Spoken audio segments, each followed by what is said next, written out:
So, Jenni Wang, you are known for Akasha Aerial Arts Studio down in Spanaway, and you teach, all ranges of people. I believe it's 18 months all the way to 99 years old, just a variety of classes with a focus on movement because, movement is excellent for healing and maintenance, and the mobility is paramount. I'm so excited to have you on the show. Welcome. Thank you so much. Thank you so much for having me. I'm so excited to be here. Yeah, of course. So what got you into aerial arts in the first place? It's so funny, it's one of those things you see and you never think you can do.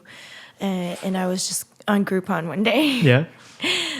Back before COVID, when Groupon was popular-ish, I found a Groupon for aerial arts. And then I went to class and I never stopped going. It was so addicting, yeah. What was the first class for you? I took a silks class. For those listening, what is silks or what are silks? So aerial silks is a circus apparatus. It hangs from the ceiling. The higher, the better, of course. And it's just two silks that hang from the ceiling, and we do acrobatics on it. Okay. I have a little bit of silk knowledge under my belt. Back pre-COVID, so like 2018, 19, I took a couple of silks classes at Emerald City Trapeze. Nice. And it was a lot of fun. Yeah. I had the benefit of having all of the upper body strength, but the detriment of none of the flexibility. So it was a lot of fun balancing the stuff. But, you get to climb and wrap yourself up into it, all different kinds of tricks and positions and poses. It's so fun. Yeah, it sounds like it sounds like you did a lot, so that's awesome. Yeah, it's super hard. I feel it's a lot easier for men, definitely, because you guys already have the upper body and you're already so strong. I think definitely the balance is what men have to learn over women, where they're a little slower with their movements and stuff like that. So, I mean, over time, technique trumps everything. Over time, all of the women just drastically outpaced me. Really? I mean, yeah, because the pretty poses for silks, a lot of flexibility, be able to stretch and touch your toes and do all the other stuff. I cannot do that. Working towards it, but like, I guess I can get into roughly the correct shape and form. It just doesn't look pretty, right? My toes couldn't always be pointed as much as I wanted them to be. I couldn't fully extend my legs or my arms in a particular direction. So. Oh, okay. Yeah.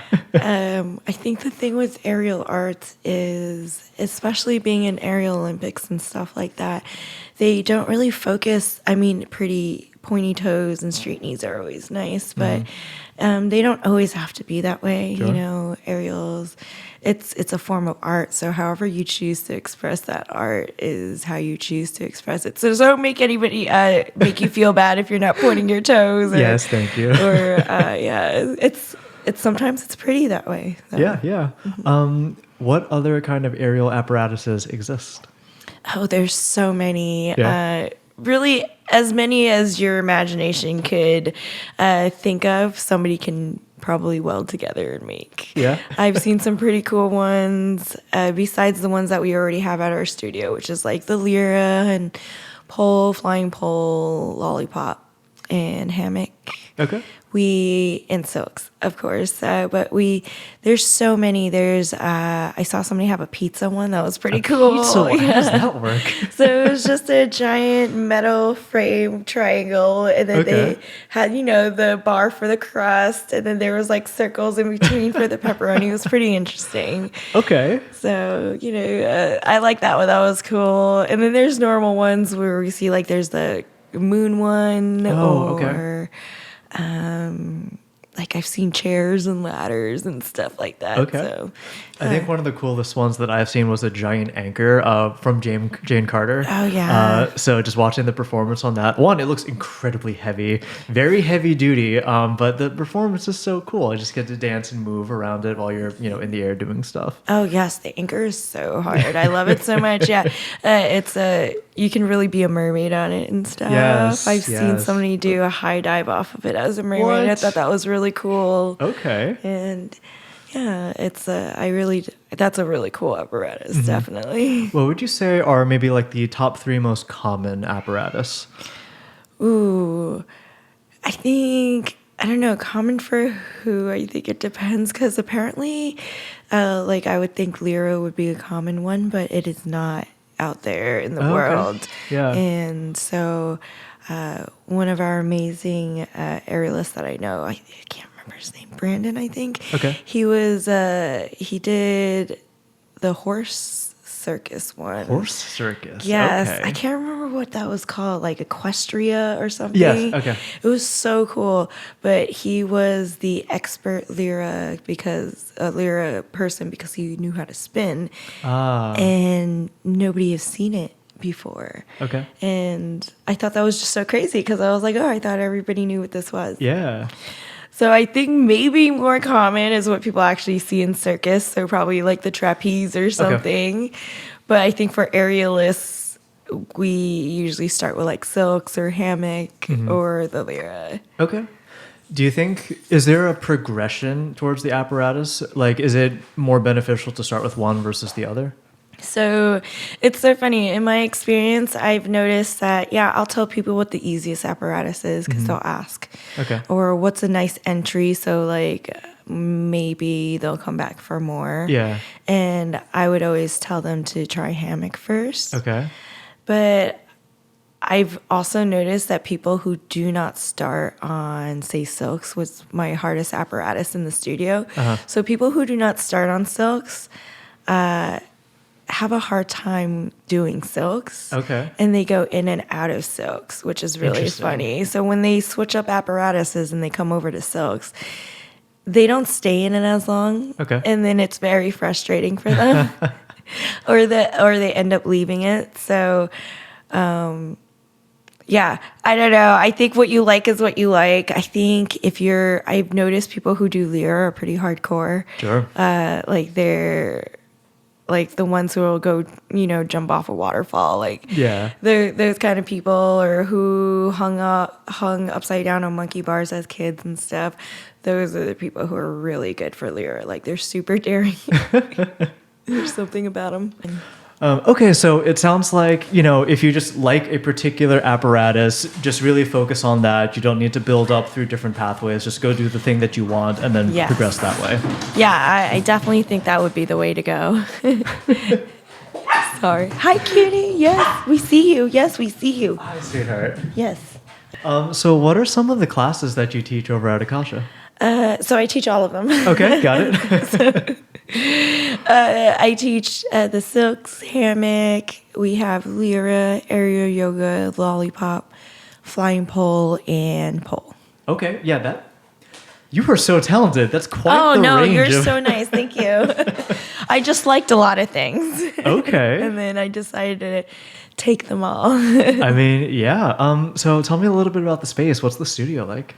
The studio, I don't know. I love it. It feels like home. I know everybody loves it when they get there. That's like they just feel like it's home. Yeah. I think it's a really cool space. It's really tall. We have 20-foot ceilings, so it's really nice. We get the height. We do have regulation poles for competition.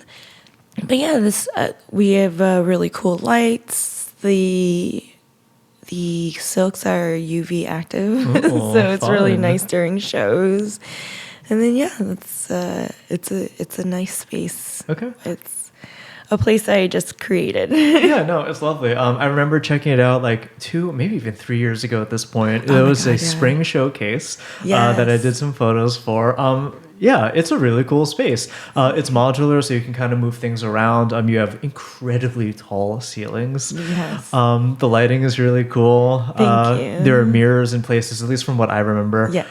So you can, check your form, watch yourself do the thing. What I remember is both you and the staff and just the people who go there, incredibly friendly and welcoming, very talented. You've built quite the community there. Thank you so much. I try really hard. I love the people that go there. I think they're great. I think they build up the community, definitely. And everybody's just so nice and kind. Yeah. And that's how I want to build up the aerial community, or at least teach new aerialists how it should be. Yeah. So what was it like in the beginning? I imagine you had a dream and an idea to build a studio. How did that all work out? So I don't know. I did want to build a studio. I was living in New York City, and I was supposed to do it with two of my other friends.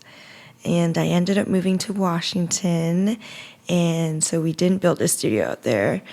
I worked at Athena for a little bit when I first moved out here, and I just wanted something closer to where I was, and then serving just a different community because I was closer to the military base. So I was hoping to serve the military community. And then also we're just in a little small town. There's really nothing around. There's not much to do. It's Spanaway. We're not even a town. We're not considered a town. We're unincorporated, like Pierce County. Yes. So it's hard. So we don't even get funding. So I just wanted to build something in the middle of nowhere where people can have access to aerial arts. Yeah. Okay. What was it like? Because I imagine you had to, scope out a space and see, is this suitable? Are the ceilings tall enough? That's the hardest part. I felt like in Washington, finding tall ceilings was really hard. Yeah. But I found a warehouse space that was nice. And I think most aerialists, or at least most aerial schools I've gone to, or circus artists, we kind of are used to it. We'll go to a circus school and we're used to it if it's behind some railroad tracks, around some warehouses and some creepy alley. Because we know that's where we're going to get the height that we need. I think that's, it's so funny. So yeah, that's where my space is. It's kind of hidden, but it's in a warehouse. I mean, I love that. That's great. Yeah. So now you have the space. How did you attract people? How did you, let people know that you exist and get people coming through the door? Oh gosh, it was so hard. Owning a business is one of the hardest things I've ever done in my whole life. So I started off just doing what I knew to do, which is like Facebook ads and stuff like that. Back in New York when I was like doing makeup and other things, networking was huge. So I used my networking skills out here, and it was really, really difficult in the beginning, definitely. Of course. I think maybe because it was COVID, and maybe it was during 2020, not a lot of things were going on either. And when I was reaching out to studios, a lot of them were very closed off, so it was really discouraging coming from New York City where everybody worked together really well, including all the studios. So it was really hard coming out here, but I feel like getting involved in my community really helped. So I joined every networking group I could think of, trying to get my reach out there. So joining the chamber, I'm in the Rotary, and so many networking groups. But I feel like the more you reach out into your community, the more your community will reach back to you. So I just try to do a lot of community work, even if it doesn't pertain to Akasha. I try to be as involved as I can. Okay. I mean, I think that's really special because, community is huge. I remember chatting with Jane Carter on a previous episode, like during the COVID times and the pandemic where everything shut down, it's the community that, kept things alive. They wanted to continue to have classes even though they were remote. They wanted to support and make sure that studio stays open. So having that community to fall back on is huge. And like you said, you get out. Actually, I think you get more out of the community than you put into it. It's multiplicative and it's not a zero-sum game. Right. That's really, really cool. Yeah. So you have the community. You're able to attract a number of people. I'm sure your networking and your connections from, your time at Athena helped a lot. Just knowing people in the space. How did you decide what classes you would offer and what would attract people coming in? So when I built my studio, it was more for me than anybody. As you can tell if you ever entered my space. It has me all over it. So I wasn't 100% sure if this was going to work out kind of deal. And I was very aware about opening a business and how hard it would be and the chances of success. But I was definitely over optimistic about it. I thought, we were just going to fill up and it was just going to be crazy all the time. But I really just put down all the things that I like to do and all the apparatuses that I was already good at and stuff. So I figured I would just teach those. And if nobody came, at least I would have a fun place for myself to hang out for a year. Okay, I really like that approach. Funny enough, that is the exact approach that I'm taking for this very podcast. Like, if you look at the history, there's really no cohesiveness to it. Like, I have fire spinners and photographers. I have clowns. I have, I don't know, a basket weaver. Like, they're really just all over the place. No, that's awesome. Thank you. But I figured I have these interests. I feel like I represent some demographic or avatar out there. And if I just keep putting out content about the things that I find interesting, I'm going to attract my community. I'm going to attract the like-minded people in the world who value the same things that I do, and I will build it up around me. As opposed to saying, hey, this is popular. I know this gets a lot of views. Let me just go do that thing regardless of my interest. That's a very quick way to burn out. Absolutely. So I'm very happy to hear that you're taking, a similar approach to me. You're doing what you enjoy and you're building that up around you, and clearly it's worked out. Yeah, I think when you're authentic and stuff, you're able to attract those kind of people towards you. Or at least it's very attractive to people. It's rare is what it is. So when you are authentic, you will attract those that are authentic as well. Just like if you're fake, you'll attract fake people, So if you want something to be successful, I think you have to be really authentic about it, because it's just easier that way. And then again, you just attract the like-minded people, like you said, and all the right people to come to you and make you successcul. Yeah. Okay, so now you have the students coming through the door. I imagine you don't want to teach every single class. It's very demanding. It's exhausting. Even though you don't really want to. Right. How did you go about, hiring staff and like choosing, your teachers and educators and all that? So right now, I still do a lot of it on my own. Sure. Yeah. We're only 3.5 years in, about 3.5 years into business. Congrats. Here. Thank you so much. So it has been hard, but I see the shift that needs to happen to hiring employees and stuff, especially listening to my colleagues and then telling them my issues, and they're like, hey, it sounds like it's maybe time to hire somebody. And it's a very scary thought. It's terrifying. It's very scary, but I think having talked to other people and understanding why I need to hire is really important. So I am on the lookout for certain things. Right now, I do have a team with me. They volunteer their time, so I appreciate it so much. They are my students, and I think, again, my students are so incredible. They do so much for the studio, so much for Akasha, and I appreciate them so much for it. And so we've collaborated with Ethereal Chaos Productions. Okay. They're mostly burlesque stuff mixed with aerials, and she likes to put like newer people on stage who've never been on stage before, but her cast is always everybody from new to experienced people, which I love watching. So it's always nice. So she is my producer at the studio for shows and stuff like that, because she's so used to it already. And she's already really good at it. And it was something I wasn't good at. I did everything my first year, and it was really hard. I was stretched really thin. I mean, it's still hard, but it's a lot easier to handle now. But at the same time, I knew I wasn't able to handle everything. So I told her, I was like, if this is something you want to do, I would love it if you took over and were in charge of the shows. And she agreed. Cool. And now we collaborate a lot on our shows.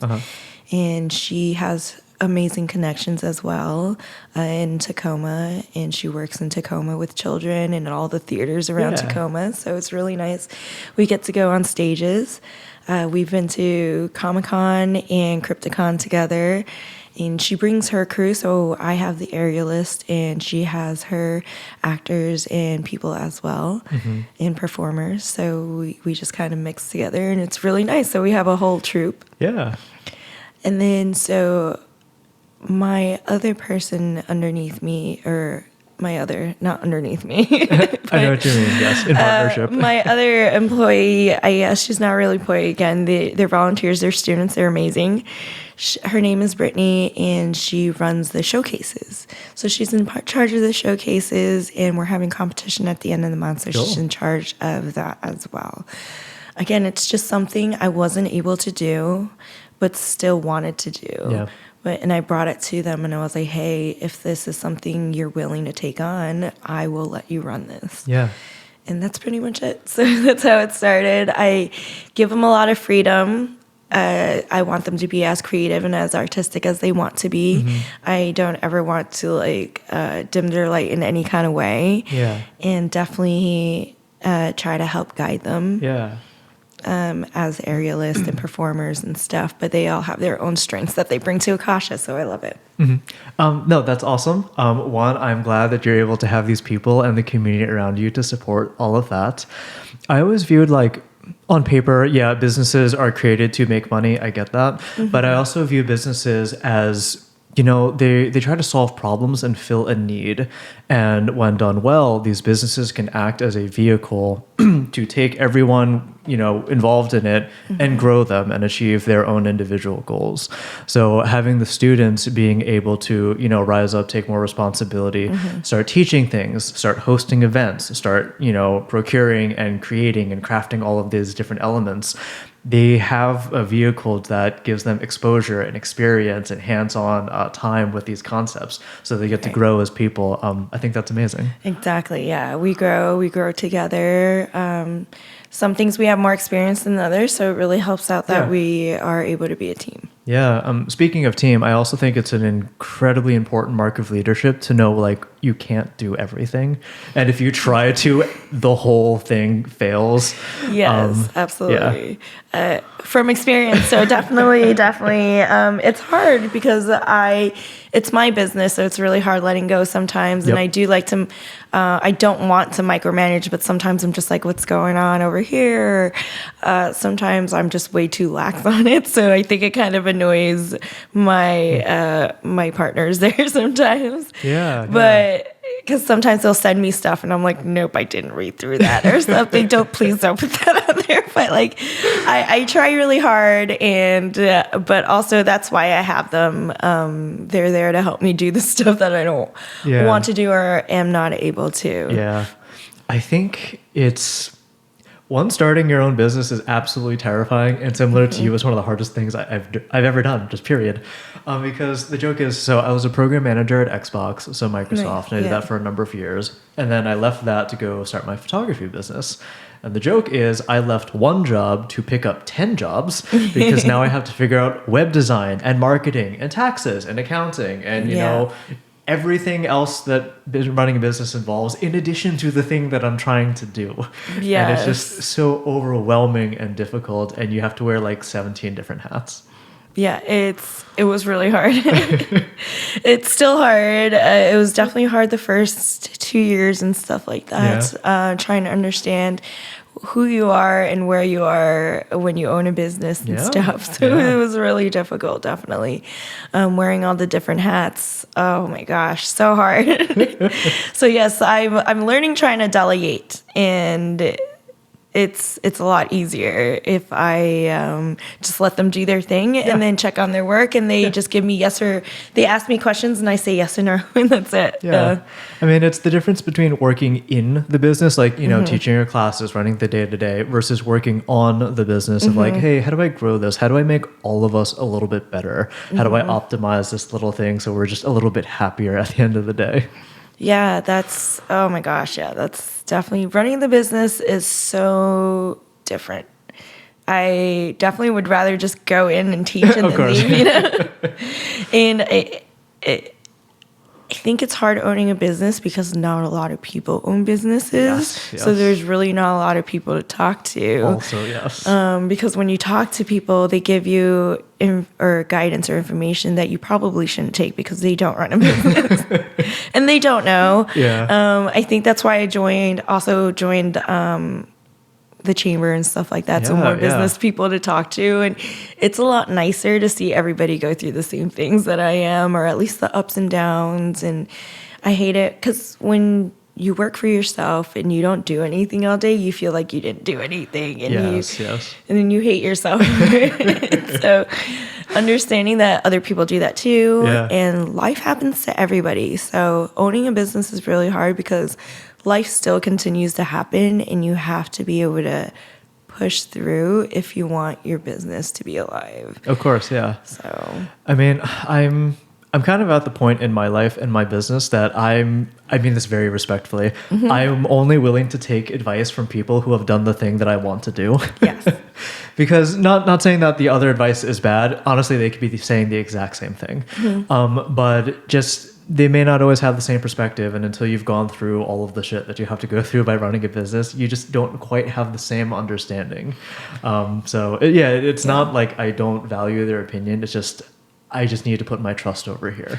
Yeah, no, and that's absolutely super smart because you don't want to follow anybody's advice that hasn't been there before. Definitely somebody who's been there before, they can help guide you through a lot easier. Yeah. So I totally agree with that. And it's hard because, you talk to your friends all the time, but things like they don't have the same mentality. And it sucks to say, it's not like there's like, they're not like smart or anything. Yeah, I mean it with all of the respect in the world. It's just different experiences. It's just, unless you've ran a business, you don't understand. Yeah. You don't understand all the things that happen to you. And it's really funny because only when you talk to other business people, they'll be like, oh, yeah, that's happened. Oh, yeah, that's happened. Oh, yeah, that's going to happen. Yeah, I failed for 3 years doing this. That doesn't work. You should try this. Yeah, those kinds of stories. Okay, so we've gone through all of the staff in the business and, getting people in the door. The students and classes themselves, you teach quite a range. You said 18 months to 99 years. What's it like teaching that range of ages? I imagine you break them up into demographics and you go about that, but I'd be curious. Yeah, so we just break them up into age groups. The littles are still with the parents up until age 5 to 8 is when they're on their own.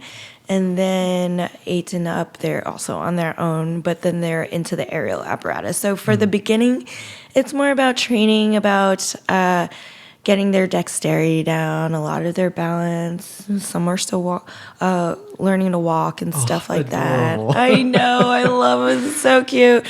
For the little 18-month-olds, it's more of the mommy stretch classes. So it's more for the mom. It's more for after labor and re-strengthening that pelvic floor and getting the body back again, but also having your baby there. Of course, yeah. So it's more fun because it's hard to leave the baby. It is. It's hard to leave baby. It's hard to find somebody to watch the baby when they're that young. And then also you're probably still breastfeeding, so you don't want to be away that often. So it's okay, to bring the baby in those classes. Some parents need to step away sometimes to feed, or it's a chance to bond with your baby and exercise. Okay, 2 birds, 1 stone. That sounds lovely. Exactly. And then the other classes are more, it's like the gymnastic prep classes. How they'll prep you for gymnastics, but we're prepping you for aerial classes. So a lot more of balances and stretching and stuff like that. Okay. Yeah. That's really, really cool. Yeah. So tell me a little bit about the importance of mobility and movement. Why is it so paramount? It is just so important. So I used to work at nursing homes a lot as a CNA, and it was really hard watching patients who had full body arthritis. Yes. But also one of our jobs was really to give each patient full range of motion in all their joints at least once a day. Okay. So it's literally all their joints. And it's really hard because not everybody does it, which is fine. But yes, you do get stiff over time, and it gets harder to do the things that you do love and enjoy. Yeah. So I feel like the more you move, the stronger you stay, the healthier you are, especially as you age, because our body does start deteriorating. So we do have to work out harder as we age to be able to keep up with that. Yeah. Strong legs is a good indicator of good health. A strong spine is another good indicator of good health. So you are only as young as your body is. Yeah. There has been many circ artists who are like in their 60s, but their bodies are like Just rocking. Yeah. Body of a 30-year-old. Still like in their 30s and like their health and everything because of how often they work out and how much they work out. And it's extreme, but it's calisthenics. Yeah. Mm-hmm. I mean, like you said, with the movement and the basic strength training, body weight, moving yourself, it's incredibly important because it keeps your body limber. It keeps it strong. For context, I'm 31. I'll actually be 32 later this month. Yay, congratulations. But Happy thank you. birthday. Thanks. But like a couple months ago, I was walking down the stairs and my knee popped. I'm like, oh, that's not great. And then I was talking to some people older than me, like, hey, like, do your knees pop? Like, how do you get that to stop? And they're like, no, it just does that now. I'm like, what? I'm like, oh, I don't like that answer. Don't tell me that. Yeah, they used to tell, I had friends tell me that after 35, there's just going to be a point in your life when your back goes out and it'll probably be in the shower and you'll have to call the cops and 911 and they'll get there. So that has always been a fear of mine, definitely. I've noticed as we age that I've definitely started healing slower. Yes. Oh, God, yes. Yep. It definitely sucks. When I started aerials, I was only like 31, 32. So I was a lot older when I started. Sure. I thought I was in shape because I bartended a lot, so I was really heavily using my body and lifting stuff that was heavy. So I thought I was strong. I was not. Not after I took an aerial class. My shoulder was always really weak, so it would always kind of like pop out. It was kind of weird, and that happened when I was like before 30s. Yeah. And then my hip used to always click. So there was like. My fingers were starting to get like arthritis, and then my knees were starting to go when I was in my 20s. Like the weather would change and I wouldn't be able to walk up and down stairs. So it hurt so bad. So once I found aerials, literally all of that stopped. Good. It all stopped. Like, and it's because you build such a strong like foundation and such strong muscles and ligaments and everything just around your joints. Yeah. And it makes it so much stronger that none of it hurts anymore, thank goodness. Yes, thank goodness. It's a different kind of pain now. Okay. So. I mean, just the exercise is super important. Like, most people, they go to the gym, they do strength training, which is important. Please still do that. Yes, absolutely. But all of the stabilization muscles, all of the core things, like when you're hanging from a lira, you get all these side muscles, things you don't really exercise through, the large compound movements of the big muscle groups. All of those tiny little things, those are really important too. Those prevent injury, right? Absolutely. They definitely prevent injury. And I've noticed that like people who don't, and I'm not saying like people who don't do aerials don't get to target this muscle. It's just less likely for them to target those muscles if they're just weight training. Weight training is so good. I've noticed that my students that do weight train are a lot stronger in aerials. Yeah. And they also keep it so the longer even if they stay away for a long time, they can still come back really strong. But aerials just work something different. Yes. it's I don't know what it is. It's maybe the hanging in the air or the fact that you have to use your full body all the time. Yeah.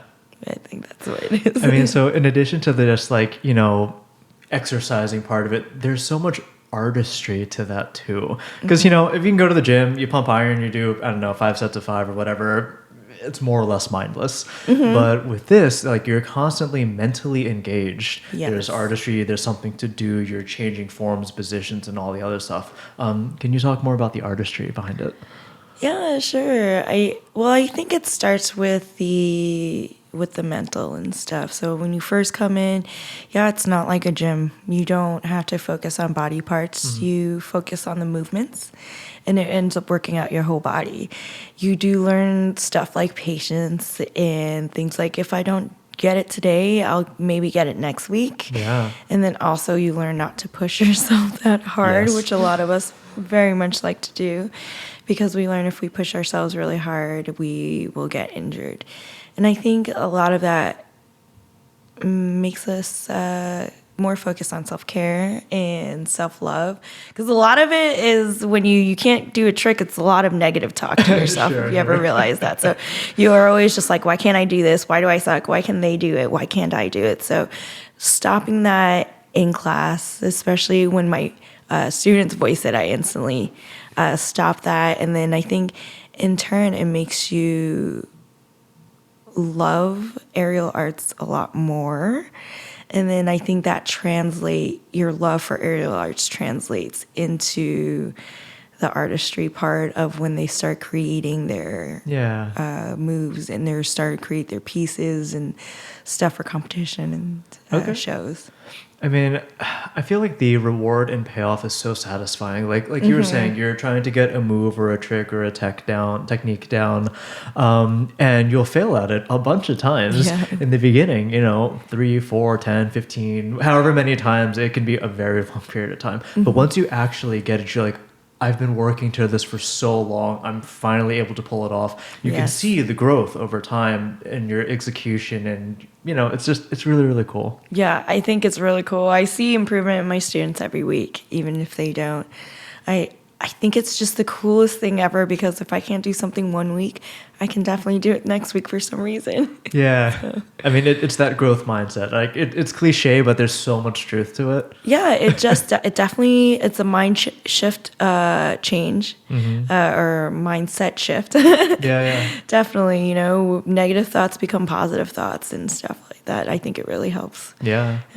What about your own personal journey? What do you want to kind of do and accomplish from the artistry side of aerial arts? So for aerial arts, I really just want to be able to show everybody that they can do it. Yeah.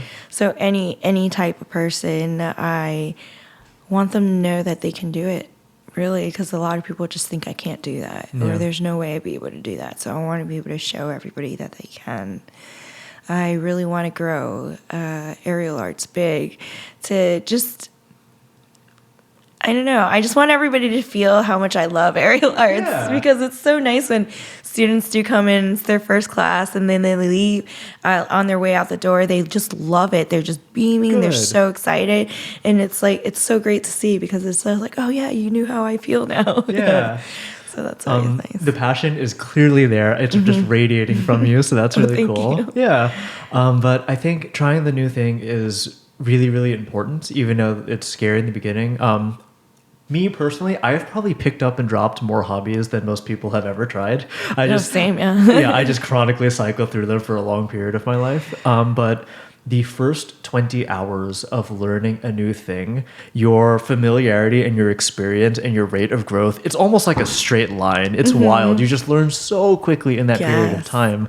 So I imagine the exact same thing applied to aerial arts. If you just get on the silks, get on the lyra, just take that first step and pull yourself up, you'll just skyrocket from that point forward. Yeah, it's within 3 months. Like I think within a month you'll see a huge difference in just everyday life. I hear people like, oh, it's so much easier picking up my kid or picking just a box up from one place to another or something. It just gets easier because you just become so strong. And then definitely 3 months in, you see a huge improvement in just like your health and your body and your strength. Even if there's no visible change, there's a physical change that you can definitely feel. Okay, so we talked about the personal growth side. Now on the business side, how do you want to, grow or change or maintain Akasha? Oh gosh, okay, so I really do want to grow it up. I'm hoping to hire a manager within either this year or next year. Exciting. Yes, I see an importance in having a manager, one that's not a teacher and one that's not also just the owner. Of course. So and a manager can bring in different ideas that I've never thought about before, because again, this is my first time running a business. Yeah. So having a manager that have ran a business and have done things and seen what works and what doesn't, and understanding trends and understanding other stuff in the business, I really want to be able to pass that off to somebody, and that would be hopefully within this year or next year. Okay. I want to definitely, some of the students will end up becoming instructors. Again, probably sometime this year or next year. hoping to grow it enough that we'll get it done this year. Yeah. But if not, next year, definitely. And then we'll see how it goes. I would love to franchise it. That would be great. Ooh, that'd be fun. Right? Yeah. I mean, like, just own another one somewhere or a couple. Okay. No, I love that. Okay, would so be cool. the goals for this year and next is just fill out the roles, take a little bit of the load off you. Yes. So you can breathe and actually focus on working on the business instead of in the business. That sounds nice because everyone gets to level up. They get a little bit more responsibility. This Yes. thing gets to grow. That It's sounds a lovely. scary shift, very. It's terrifying. Because I'm just worried I won't be, and I know I won't be training as much for aerials and stuff, so that will be kind of sad. Yeah. But maybe I'll just teach a class here and there instead, and that'll Okay. keep my skills up, hopefully. But I know I definitely need to concentrate on the business and the growth, because if I don't, then it won't happen. Exactly, right? You have to chart that path forward because it won't happen. But, we go through seasons of life, right? You can swing a little bit more into the business side, do that for a short while, then swing back onto the personal growth side and, take the time and spend the focus where it needs to at that moment. Yeah, absolutely. That's why it's so hard being in business, right? No, but it really is. You have to do everything, and you have to grow everywhere. So. Yeah. I mean, like for me specifically, God, I hate marketing so much and it's super important. And it's ironic because I'm a photographer, a content creator by trade. Yes. Like I should like this and want to do this, but I just hate that I have to post on Instagram, however many times a day or a week. It's only because it takes so long to do the videos and stuff, or else I would just post all the time. But yeah, putting them together just takes up so much of my time. And it's like, I hate doing it, but I love doing it at the same time. But yeah, I definitely paid somebody to do some commercials this year, and it was there a you lot go. easier. Perfect. Yes. It just seems more professional and stuff like that. And it was just like, okay, it's like, I know I can do it, but like, I don't have the time. Yeah, I mean, I guess the other part of, like running a business is figuring out where your time is best spent, right? Like you try to figure out the things that only you can do versus the things that you can hire other people to do, and then the value of your time, and that's how you make decisions. And yeah, it's a terrifying proposition. I'm kind of in that transition myself, and yeah. It's super hard and it's very scary. But yeah, I don't know. I think what's kept me afloat definitely has been my students and stuff, and then just the community, and definitely going after grants helps a lot. Yes, too. grants are huge. I mean, Yes. the grant writing process is its own special beast. Yeah. But there are a fair amount of grants open for the state of Washington and the arts. You just have to look for it. Yeah, there's so many. Yeah, you definitely have to just look for it and apply, because I think a lot of it is people don't apply, so the money's just out there. Yeah. I mean, I know a couple of grant giving organizations, like come like the last month or two that the grant is open, they're like, hey, only like 2 people applied. We can take more. Like apply more. Yes. Yeah. It's the application process that stops people, because sometimes it's just too much. Yeah. Or it's too hard, or they can't get all the paperwork together. Yeah. Because sometimes they just want so many things, right? I mean, yeah. Yeah, so grants are where it's at. It's definitely kept me afloat this last year. I mean, good for you. It's why it's there, right? Yes, definitely. So speaking of the community thing you mentioned earlier, what would your advice be to someone who exists outside of the aerial arts community but wants to come in and try and experience this? I think they just got to try it. Okay. They just have to, take your first class, because once you take a class, you're in. Because the community is so welcoming in general. So usually your first day of class, at least in my studio, all the girls always just introduce themselves to a new student. They're always just so excited when there's somebody new. Yeah.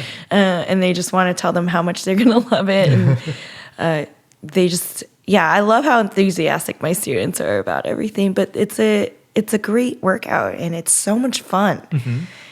It's just so much fun. Yeah. What would be what's something that you wish more people knew about the aerial arts that maybe is less common to know? I think everybody should know that anybody can do it. Like literally anybody can do it. You just have to start. Doesn't matter what your age is. Doesn't matter if you have any disabilities or anything like that, like if you're able to move, you can do aerials. Yeah. And I've seen a lot of people do aerials. I've seen, I've seen people in wheelchairs do aerials. That's really cool. I think it's so amazing. So there's really no limitations. It's really in your mind. If you have a body and it can move, you are not limited when it comes to aerials. Yeah.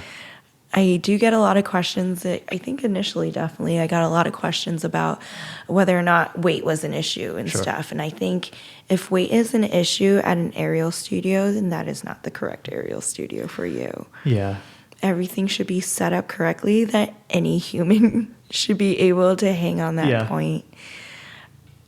I think so that's another thing maybe. So safety. Yeah, let's chat safety. Yeah. What is all of that like? How do you be safe, when pursuing this activity? Yeah, so safety, I would definitely say check out your instructor and make sure they're doing it safe. But a lot of people who are new don't understand what safe looks like. Of course, yeah. So a lot of it in aerials comes down to rigging. Okay. So having safe rigging, never rigging from the ceiling. I think in America we're a lot more stricter than other countries. So if you go to other countries, it'll be a little different. Yeah, sure. Ooh. Yes, they have to eat upstairs. But definitely here, there's no roof here that can hold a human dynamic weight load like when we do tricks on aerial silks and stuff. So yes, it may hold you the first 100 times, but what if it doesn't hold you the 101th time? Yeah. Also, your insurance won't cover that if they come into your house or place of or building. So if it's not done correctly, if it's rigged to the ceiling, it is not safe. Sure. Everything you can always call your aerial school if you're not unsure and ask. You can always ask. There should be never any pushback about getting any information about the weight load limits and stuff. Yeah. All my structure has been signed off. There's little patents on the side and signed off by engineers. Yep. Riggers came and they constantly check on my rigging as well. So getting professional riggers to have it done. And then, just the quality of the silks and everything. You just have to make sure it's safe because it's very scary. It's a very fun sport, but it's very scary because it's literally your life. Yeah. And if you just fall on your neck, even from an inch, you can really, really hurt yourself. So I really want people to be more safe. Yes. Don't rig from trees. Yes. Even I know people have rigged from trees, but if it's been professionally done, you'll see guy wires everywhere and an arborist somewhere. But also, it's never 100% safe on a tree. So there's that. But I've done my share of odd rigging. As have I. When we were beginners, right? Yes, beginners. Didn't know. Blissfully unaware. Yes, blissfully unaware. The videos we will never post on the internet because we know it's wrong. Yeah. But I think safety is huge, and it's something people should look out for when they're going into aerial arts or when they're having their first class. Yeah, like you said, it's paramount. It is quite literally your life and, your health and all the other stuff. So being able to trust a business and an organization, make sure everything is, done up to code, properly maintained, quality materials and equipment and all the other stuff, it's very important. And then also the training as well. So if they're making you jump into moves or anything like that and not building a solid foundation for you, that's probably not a good instructor, and you're probably going to get injured. Yeah. Going back to the every body and all body types, I've seen, really tall, skinny people, 6'3", 180 pounds. I've seen, short and squat people, so 5'4" and 180 pounds. But it's really, I feel like the onus is on the instructor to figure out the curriculum and the moves and the stuff that they can do. And they need to have the ability to work around the body type to figure out what is best. Because like you said, it's an activity for everyone.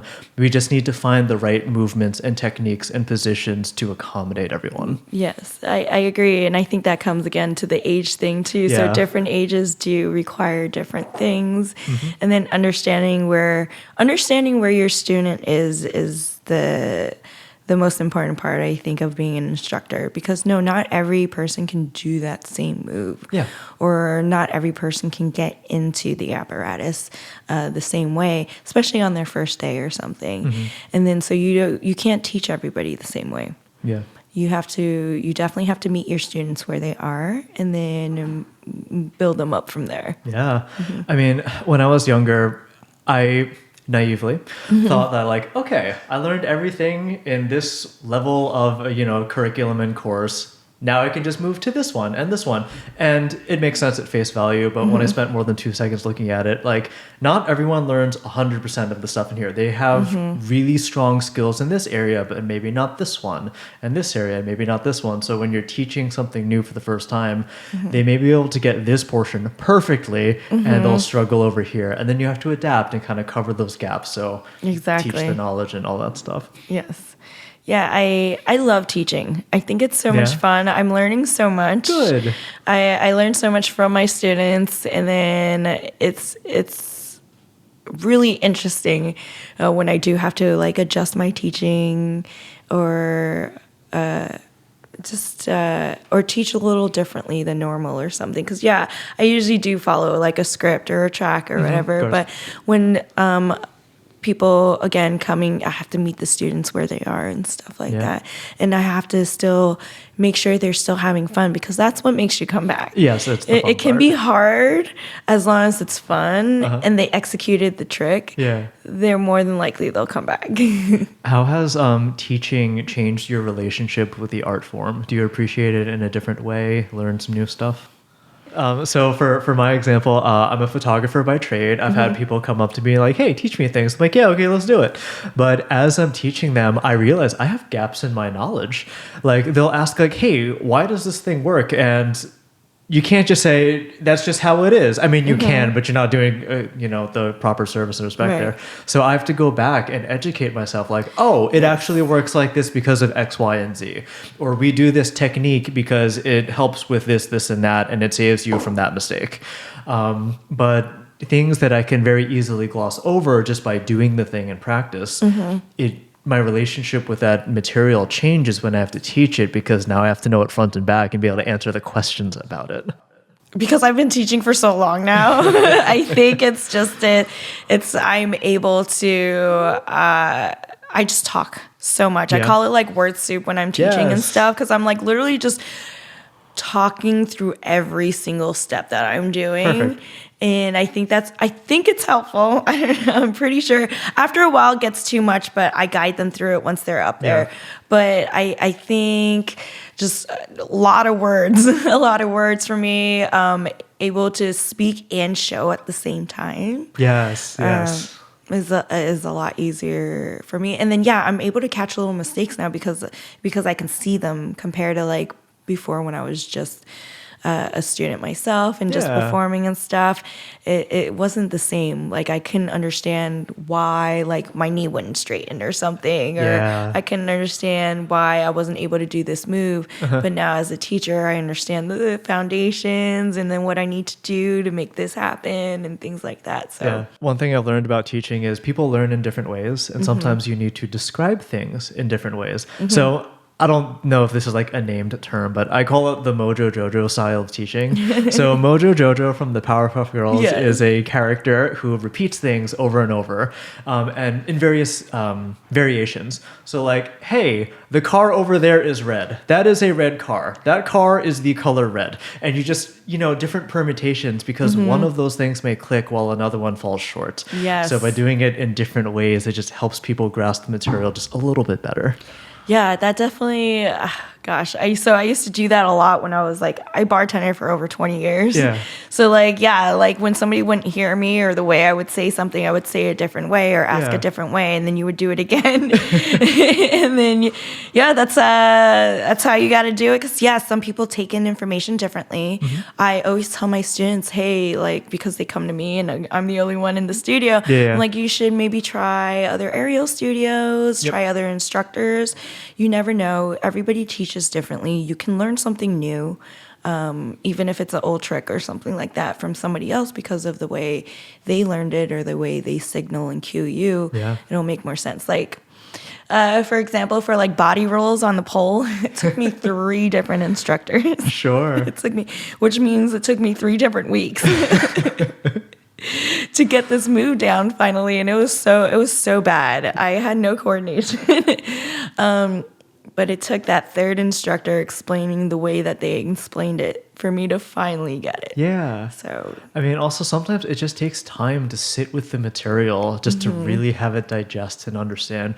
Or just straight time doing the thing. Like, you know, we move, aerial arts is very body focused. Sometimes your body just has to physically go through the motions a whole bunch of times. Logically, you know exactly what needs to happen, but your body has to figure it out too. Your body's not there. Oh gosh, yeah. So many tricks that took forever, like a hip key or something. That one took me a while. Yeah. Understanding your body, it's so much fun though. That's what it is. The mind-body connection when it comes to aerial arts, it's just so much fun. It is, yeah. Makes you feel like you have control over your body. Yes. Nice. Going back to the thing that you said about teachers, everyone teaches a different way. I think it's the mark of a really wise teacher to understand if their information is falling short or if a different teacher may be better suited to the task. Oh yeah. Like for me, like I run a photography business. It'd be very easy to say, hey, give me all your money and I'll do whatever you want. Because money. That's not how I approach things. Because there are times where I'm like, hey, based on the things that you want, I actually think this other photographer will suit you better because their style is a lot more in line than, you know, in line with the thing that you're asking for. Sure, I can do it. It's not going to be exactly what you want, but I'll do it if you really want to. But I think they will be better suited and you should go with them. Yeah, I think that's great because it's true. If you're not going to end up doing as great of a job as you think somebody else could do, your client's not going to be happy, you know, and there's going to be so much headache on both sides and so much back and forth. So yeah, definitely understanding that somebody else would be better. Or I have turned down students before where they're like, hey, I've been training for like 10 years. I'm like, that's way more than me. More than me. Good. So it's like, here's some other schools for you where there are amazing aerialists who could probably help you get higher in level and stuff like that. Or so it's humbling, but at the same time, it's like, I'm not going to take your money if you're not going to get anything out of it. I feel like you need to have value in what you purchase and stuff like that, or what you spend your time and money on. And I don't think I would be giving you what you need. So yeah, definitely passing that on, I think, is a smarter idea than just like holding on to them for dear life instead and be like, no, give me your couple of $100 every month or something. It's like, no, like you'll be happier somewhere else because they're going to end up leaving anyway. Absolutely. Yeah. It's inevitable. So it's like, how long are you really going to hold on to them for? Ethics. What is that? Crazy. Right. Weird. But yeah, I know some people, or businesses, it's hard sometimes, you know? It's like, it's so much easier to be like, yeah, I want that cash or I want that money. But it's a lot better to say no to things that you cannot do. Yeah, understand where your limits are. Funny enough, I cannot recall the exact study, but if you're going to be in business for the long term, thinking of like an infinite game, it is so much more, honestly, just profitable to be ethical because people will stick around. You will grow the community around you. You build loyalty, you build trust, and all of these things, these intangibles, things that don't get accounted for on a spreadsheet. these are the vehicles that will make you wildly more successful than the business who will take your money, rip you off in the short term, and all of that stuff. Absolutely, because all that will end up coming up to the surface if absolutely. it was hidden before. Like, especially as you grow and stuff, people will be like, hey, I remember that place and this is how they treated me and stuff. And it really sucks because, you run a business, you have to act a certain way. And you can absolutely still be yourself, but you have to be nice to people. Reputation is everything. Be nice to people. People are willing to give to you if you give to them. Yes, 100%. So a closing tradition on this show is the previous guest leaves a question for the current guest, not knowing who the current guest may be. Oh my goodness. I know. So the question that's left for you is, what role do you think you fill in your community, and what role do you want to fill in your community? Oh my goodness. I want to fill so many roles in my community because we already are doing so much. Yeah. I just want to be, I want to be the person that just people can depend on in the community. It doesn't have to be just aerials and stuff. Sure. I want to be seen as somebody who wants to help the community and will do anything she can to do that. So currently, I don't know. I feel like I'm just very small right now. I'm trying to do as much as I can, but it's really hard because I keep spreading myself so thin. But I do want to be more involved in my community and have a bigger role, being more involved in the chamber and the, what's it called? I'm so sorry. No, you're good. So sorry, you guys, the Rotary. Yes, they're doing so much good, and it's beyond. I'm surrounded people with big dreams, and I really like that. And I feel like people with big dreams move really fast, and I just want to be a part of it. Yeah.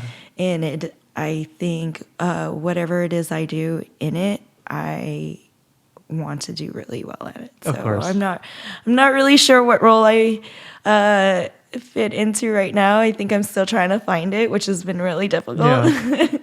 Hopefully something in fitness, maybe something in aerials, maybe I don't know, a good businesswoman and stuff. And then hopefully fill out some bigger roles when I move up and stuff. Of course, yeah. So just more nonprofits and stuff like that, and doing a lot more nonprofit work. I need more time, but I really, really want to. I've been trying. We've been trying really hard. Yeah. So I love that. As an outsider looking in, viewing you and the business and what you've created, I mean, you've essentially built it from scratch, and now you have an educational platform and a vehicle to train people, to allow people to pursue their passions. You're a staple within that community. You chose to build a business in a place that had a gap. But now that exists, people can come to that where otherwise they were very limited in their options without traveling long distances. Yeah. So I wouldn't sell yourself short. You've built a lot, you've established a lot, and I would argue that you're a pillar in that community there. Oh, you're and people can come to you to go learn all of those stuff. It's great. Thank you so much. Yeah. Before we break, where can people find you, and where would you like to draw people's attention to? They can find us in Spanaway. We're located directly behind Samurai Steakhouse in Spanaway.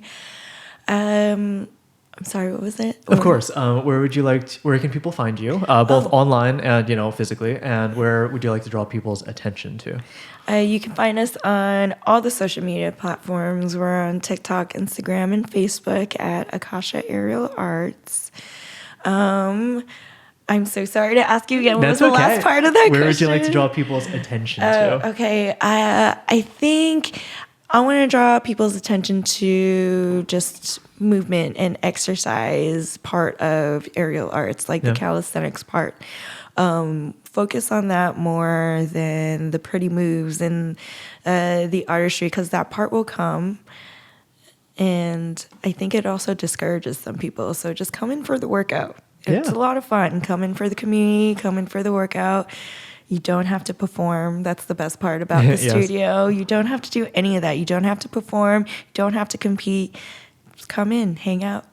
Okay, very cool. Jenni, this has been an absolute pleasure. I'm so Thank thankful you. for your time. I've learned a lot from our conversation, Thank and I will you. put all of the links to where people can find you in the description box down below. Thank you so much. Oh, it was so much fun. I had so much fun. I'm so sorry. I hope it was good. No, this is perfect. Yeah, I love this. Anyway, it's been an absolute pleasure. Cheers. Thank you. Thank you.